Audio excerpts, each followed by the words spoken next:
We kick off hour number 2 with our friend from The Athletic and Fox Sports. His annual freak athlete list coming into the college football season was released yesterday on The Athletic. Our friend Bruce Feldman here on the Rich Eisen Show. Good to see you, Bruce. How are you? Good to see you. Boy, you're a timely guest because news is breaking. About 15 minutes ago, the NCAA issued a show cause order and a 1-year suspension from the NCAA Committee on Infractions on my neighbor across the way, Jim Harbaugh. And they said it was because he violated. It's all for what was going on during the COVID dead period in 2021. This has nothing to do. This is not the Connor Stallions investigation. This is a separate one. Right. Which, remember, like, he was suspended earlier in last season for that. That was the self-sanctions that Michigan had done. The 3 games to start the season. It wasn't the 3 games on the back end that the Big Ten punished him for that was related to the signal stealing. The one that the NCAA Committee on Infractions handed down today, which is a 4-year show cause, which basically means if somebody tried to hire Jim Harbaugh, it would be much harder to do it. At least if somebody in the NCAA world tried to hire Jim Harbaugh. Jim Harbaugh is now the coach of the Chargers. He just won a national title. I don't think Jim Harbaugh has any interest in coaching anywhere in college football anytime soon, probably again. So then why do it? It's the NCAA. They're going to finish up with whatever they started, and they feel like they have to. They have no power in this one, really. They can shame Jim Harbaugh, and that's the extent of it. Well, what is the extent of what he did, based on what you know? I know, again, this is like old news, and so some of the stuff. It's funny because Herm Edwards, who's now works in TV and left ASU, he also had recruiting violations from the COVID dead period when you weren't supposed to be contacting recruits, and there was a lot of very specific rules into that time that they were operating around. And Michigan and Jim Harbaugh, the NCAA felt like was also believed that they were also operating in the red. Now, on top of that, Jim Harbaugh didn't cooperate with them, so he had level 2 violations, but they felt like he was misled them, and so in that regard, it becomes that's the show 1. cause. That's the level that becomes a level 1. Raised up. Level 1 is more significant in the NCAAs than the level 2. Right. His lawyer, Harbaugh's lawyer, Tom Mars, put out a statement. I think just as you were walking in the door here, quote, saying, "The way I see it from Coach Harbaugh's perspective, today's COI decision is like being in college and getting a letter from your high school saying you've been suspended because you didn't sign the yearbook. If I were in Coach Harbaugh's shoes and had an $80 million contract as head coach of the Chargers, I wouldn't pay any attention to the findings of a kangaroo court which claims to represent the principles of the nation's most flagrant repeat violator of the federal antitrust laws." So that's the answer from the Mars law firm. Yeah, Harbaugh has a good lawyer in Tom Mars. Tom Mars has battled at the NCAA on a lot of fronts over the years. So I'm not surprised that he came out pretty forcefully on that. I know that there was a lot of frustration from the Harbaugh camp on some of the things that the NCAA tried to, in terms of timetable and how they were handling some of these investigations. Yes. It's messy. It really is. I mean, just the practicality purposes, the 4-year show cause, again, he won a national title. He's not going back. Like, show cause or not, he wasn't going back. I mean, it just... I don't know. It's not the thing that you'd be more concerned if you're Michigan is on the signal stealing investigation, because that's tied to your current sitting head coach and now. and the future potential years of the program. And so this comes on the heels of your colleagues at ESPN, Dan Murphy and Pete Thamel, getting a copy of the draft. Yes. Of the it's not the final listing of allegations that right. It's a draft, yeah. And I think how does a draft get out, Bruce? How does a draft get out? I know the Athletic has talked to some folks about it too. The people on that side of it, I think are. I don't want to say they want to get their side out in front of the news, but I think that sometimes happens. I mean, because why would it? How else would it get out? So then where is it going? Let's tie this off, if you will. And it has nothing to do with me not wanting to talk about it. I mean, I had Dan Murphy on for 20-plus minutes talking about it on Monday. It's just there's a new season coming out, and I'd like to hit that a little bit with you. But where does this rest right now with Sharon Moore, Michigan, and how this goes back and forth with an NCAA that just put a show cause out for potentially show purposes, on this day. Where does this go, Bruce? I think it's one of the issues that the NCAA had relating to Sharon Moore was deleted text messages. Now, was it a damning allegation in there that it was going to reach a level 1 status, or right now it's level 2 from our understanding. And our understanding is he erased those text messages on the day the Stallions thing popped. Yeah, so it looks really bad. And right, but they got it back, and then he did in fact hand those text messages in. They are in receipt of those text messages. I think they have them. Yes. Right. So they've seen what the conversations were that he deleted. Yeah. Now whether it's innocuous or not, I think the hard part for Michigan on this, at least the people at Michigan now, is just the optics of it have been messy. Now the practicality of it, to me, as we sit here, whether they, and I don't know if it's going to get to this point, whether the NCAA is going to try to redact a national title that happened and everybody saw it. The other thing that happened after it was Charlie Baker, who's the new head of the NCAA, came out and said Michigan won, quote, fair and square. I mean, those were his words. So, like anything else, it's really just kind of like a big pile of stuff that the NCAA drops out there for everybody, and people believe out of it what they want. I mean, on one hand, I think you're going to have a lot of folks who are going to go, you know what? That's why Jim Harbaugh left. He cheated and he got ahead of the posse and left. And I think all these stories, whether it's the one today, which I think people will conflate and go, oh yeah, that's right. It's not that story. And then the other, that's not that investigation, I should say. And then there's the other part of this where I think because we're in this different era of the NCAA, this is not like the Reggie Bush, USC, NCAA sanctions day. It's certainly not the day of like Yahoo's big investigation into Miami 20 years ago. It's just like right now, I think people look at it and say, okay, you have NIL, you have all the other things that are changing around the sport that have changed how we look at the sport. I mean, right now you're going to have the green dot, helmet in college football. So in terms of the communication, I'm not saying people won't still be signaling because you still have to signal stuff to the perimeter. Bless you. But there's just a big change in all this. And I don't think people are going to get too bogged down when the games happen with this. Again, Sharon Moore, basically Michigan had a head coach for, half the Saturdays, right? And he was there in practice and everything else being Jim Harbaugh.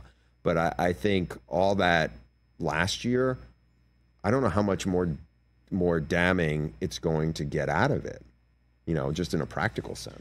All right. So part of the reason why I think Brockman sneezes, he's just allergic talking about this sort of thing because he's sick and tired of talking about it. He has a certain sense of it. I have one too.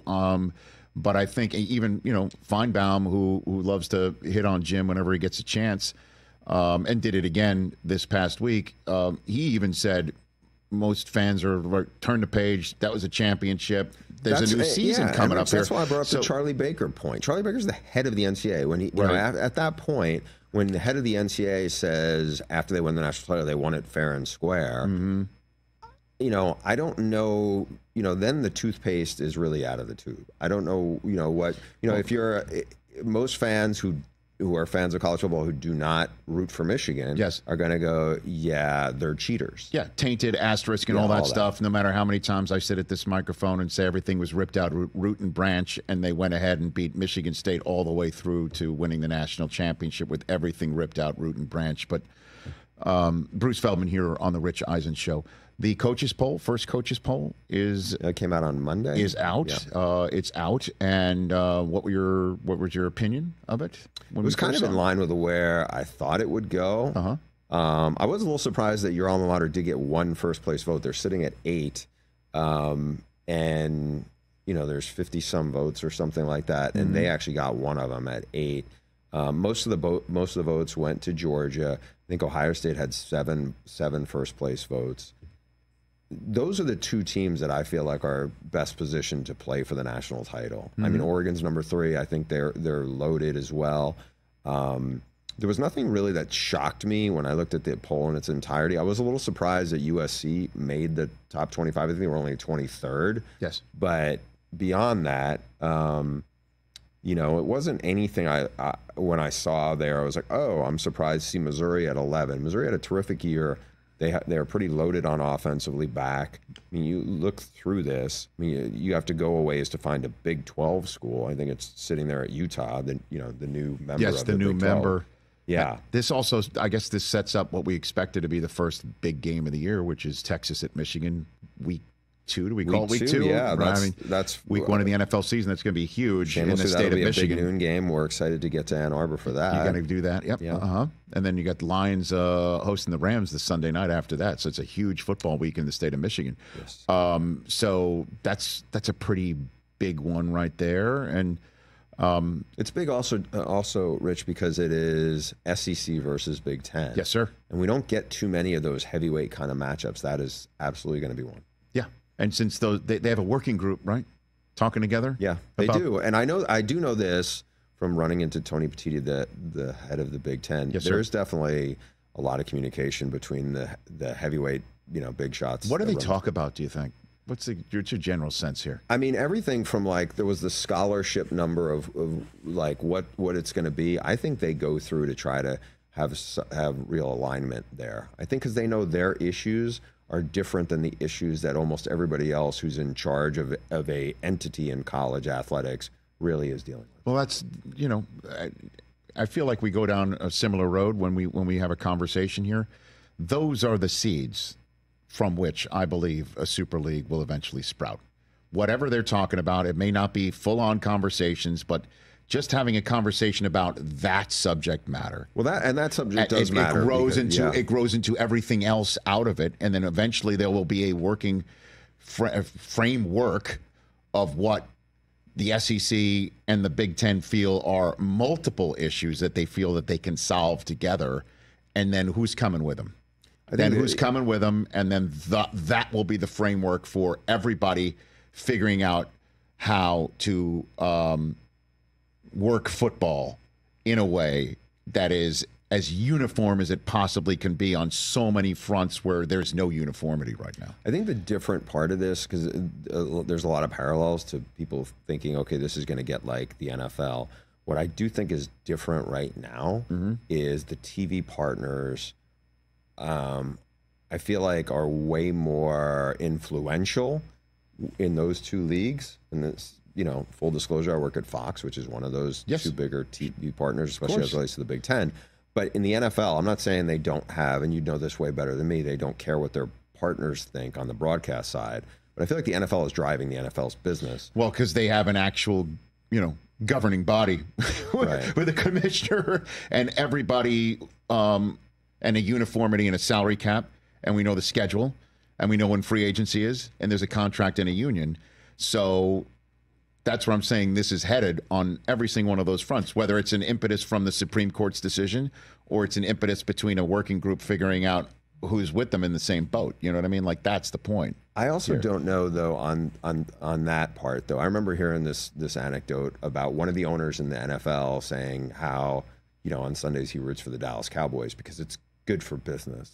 Yes. I seriously doubt that there is an AD who roots for Ohio State in the Big Ten who's not at Ohio State, or whatever, where because of it's really good for business. I just think that there's certain things that either need to shift. And I'm not saying you can't still get to the place you're talking about without that, because I mean, there's a lot of changes that have happened in the sport in the last 20 years that myself and a lot of other people didn't think they would get to, and they've gotten to it. But those are the biggest, I feel like, disconnects right now. Bruce Feldman here on Fox, from Fox Sports and The Athletic here on the Rich Eisen Show. Let's talk about your latest piece in The Athletic. How do you put this list of freak athletes together? When does it start? How do you compile it? What do you got for me here? Yeah, it starts, it's almost a year-round project, but I really get very involved in it in the summer, in the spring to the summer, coming out of spring football. and it's a ton of phone calls and text messages and emails. And I really do try to connect with every college football program in the country. And when I say every, I mean there's Division II schools, there's every FCS school. So what's the number of schools you think you reach out to? What's the grand total? Over 300? Oh yeah. Hell yeah, right? Yeah. Okay. I mean, Rich, I have a subset of the Freaks list today on a guy at Middlebury College in Virginia. It's in like Vermont. I'm sorry. It's like Stump the Truck in our draft coverage. We're like trying to stump the Freaks list here. 10 months from now, Daniel Jeremiah will know exactly everything about Thomas Perry, who's a guard there, who's like has a 396 major in like molecular biology and something else, and he's a 485-pound bench press guy, and he will be in the NFL.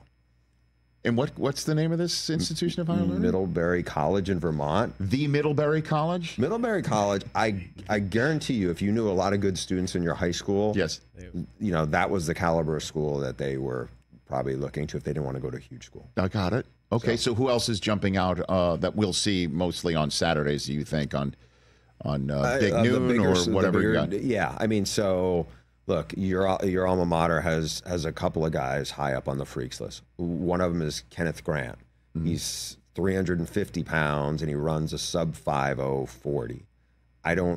He's rare. I mean, Michigan has had a bunch of freaks D linemen over the last D tackles too. Well, really edge in the guys middle too, right? But you go through. You start with Rashawn Gary. You got Aiden Hutchinson. You got Kwity Paye. Yep. Those were 3 high level draft guys. You had Mozzie Smith, who was a first-round pick of the Cowboys. Man, the Cowboys are still waiting on him. Yeah, but he's only been out, a year, right? Right. So you have Chris Jenkins last year, but this guy's the biggest one, and he's probably the freakiest one. Yeah, I mean, he's almost 100 pounds bigger than some of those other guys. Jeez. And Justin Tress, who's their strength coach, he's a protege of Ben Herbert. He was telling me he thinks he's going to run in the 4.8s when he goes to the combine. That would be insane. And you can watch. I mean, it's stuff people are like, oh yeah, I remember that play. He ran down a Penn State running back in a game. It's not just stuff in the weight room. Then there's like Alex Orji, who's the front runner to be the quarterback for Michigan. I mean, the video we have of some of the freaky stuff that guy can do at 6'3" and almost 240 pounds is insane compared to other elite athletes there. Yeah, I've heard some folks in Ann Arbor use the words Anthony and Richardson when they talk about him a little bit. I don't know if he can throw it like that. But he's again, he's a legit 6'3", 238. He's a 41-inch vertical jump inch guy, and he can do so much else. Who else? So people don't accuse this being Michigan heavy here. Yeah. So let's go to your arch rival. So J.J. Smith is a freshman receiver from South Florida, 5-star guy. He was a huge recruit. Everybody wanted him. He's arguably the most talented receiver that has come out of South Florida ever. Is that the kid who flashed with the video in practice or something like that? They usually have multiple versions of that at receiver in Ohio State. I will say this, just from the people I trust around there. Huh? He will be the best receiver Ohio State has ever had. Come on now. We hear this every year, and they're by the way, they're right, when they're like, here's Olave. Here comes Garrett Wilson. He's bigger than Marvin. He's already 10 pounds bigger. He is stronger than Marvin. He's got better top end speed. And that's not a knock on Marvin Harrison Jr. By the way, the fact there could be any knock or anything perceived as a knock on him I'm reading your write-up on this kid right now. He benches 355? And he just graduated high school. He was there he's been there for a few months. His strength is crazy. He's basically an 11-foot broad jump guy. So he's 18 years old? Yeah. So he's this at 18 years old? Yeah. Okay. Jeremiah Smith. Which means he's got 3 years until the NFL can call him. 2 and he's sitting out 1, right? No, I don't know. Everybody raves about his work ethic and his maturity too there. That's great. So, yeah. No, that's cool. No, I'm serious. It's honestly, it's great to see. I don't think I see it at the combine every year. Bigger, stronger, able faster. To beat Michigan. I feel very confident that Jeremiah Smith will be able to do that. Who else do you have on the list you want to mention? Yeah. So I mean, there was a lot of guys, not just obviously in Big Ten, but this is a year where you sit back. So I had the first time I've ever had a repeat number 1 guy, Nick Harbaugh. Nick Harbaugh is a 6'5", 242-pound receiver. at South Carolina who ran 10-1 in the 100 meters and was qualifier for the NCAA championships this past spring. Mm-hmm. What's crazy about him is he is competing in those sprint track meets against guys who are 70 pounds lighter than him. Like, nobody's close to his size, right? I mean, you're talking about a guy who's way, way bigger than, like, Randy Moss and has that kind of speed. Now, he needs a lot more polish as a receiver. He started 5 games as a true freshman last year, but he's definitely one that, you know, he's just rare. Number 2 is Prime's guy, Travis Hunter. Travis Hunter, like, the freaky thing about him, he has just got an insane level, like, of a gas tank, where 80 plays in, he looks like he just got out there and warmed up. You know, he's rare in that regard. You just don't see, like, we had him in the opener at TCU. It's 100 degrees out there. The plays he's making in the third quarter, you know, his ability to close on the ball is rare. Isn't that what Dion said at halftime? You know, if the kid had caught it, the Heisman would already be at the crib in his halftime interview before he run off the locker room. Is he going to do that again this year? Play 120 plays a game? I would think so. I mean, the challenge for him, because they were a 4-win team, is they need much more help in the trenches. Well, right? Sand in the pants. That's apparently what they were hitting. You know, in the period. You're skeptical of it? What do you mean? You skeptical that they got enough sand in the pants up I think front? they've gotten. I think from the talent they brought in, they will be better this year. I think they can win 7-8 games and be bowl eligible. Okay. You know, the key thing, though, for everything, and you can say this with a lot of schools, but, like, they really need to protect Shedeur. Because if Shedeur goes down, I think they're going to be reeling. Well, but he also got – Dion knows. I mean, he doesn't need to be told. His son got his – he did. Absolute. But it's hard, Rich. It's like that is the key crap beaten out of position to have cohesion. You know, they had an offensive line that basically was patchwork. Yeah, and I do know they've upgraded the talent part of that. So we'll see how it comes together. I like some of the moves they've made. You know, but people will be watching because it's like it's must-see TV, whether they win or lose. You got one more freak before I let you go? Because we have time later on this month to start previewing the season a little bit more with you. But you got... Yeah, I keep an eye on Florida State. They have 2 D, you know, like, remember, they had 2 high-level D linemen who went to the draft last year. I think they both went to the Rams, didn't they? Yeah. Right. Yeah. Now, Darryl Jackson, 6'5", 330 pounds, runs almost 21 miles per hour. You know, 11-inch hands. Like, this is the guy, 36-inch arms. Yeah. Like, when I was talking to their strength coach about him, I was like, wanted to text DJ. I was like, you got to carve out some time to see this. Because this is a kid who's now on his 3rd school. He started out at Maryland, went to Miami, sat out last year. They had a great defense. They lost some really good players. But I think their D-line is going to be really, really good. And it starts in the middle. And again, I don't know if we talk enough about where Florida State was at the end of last year, you know, and they were the school I felt like got snubbed by the CFP. I think they're a top 10 team.